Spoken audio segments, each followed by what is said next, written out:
ராமநாதபுரம் மாவட்ட ஆட்சியர் அலுவலகம் முன்பாக PMAE வீடுகள் கட்டும் திட்டத்தின் கீழ் வட்டார வளர்ச்சி அலுவலருக்கும் ஒன்றிய பணி மேற்பார்வையாளருக்கும் ஊதிய நிறுத்தம் செய்யப்பட்டதை கண்டித்து ஆர்ப்பாட்டம் நடைபெற்றது.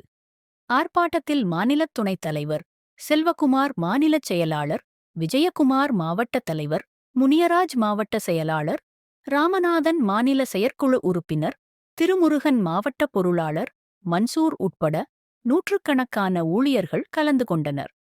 நம் நாடு டிவி நியூஸ் செய்திகளுக்காக தலைமைச் செய்தியாளர் ராமநாதபுரம் ராமு.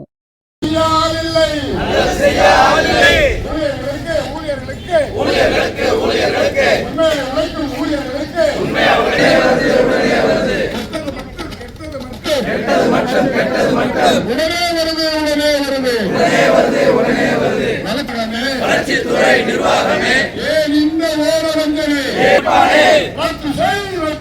ரத்து செய் போராடுவோம் வெற்றி பெறுவோம்.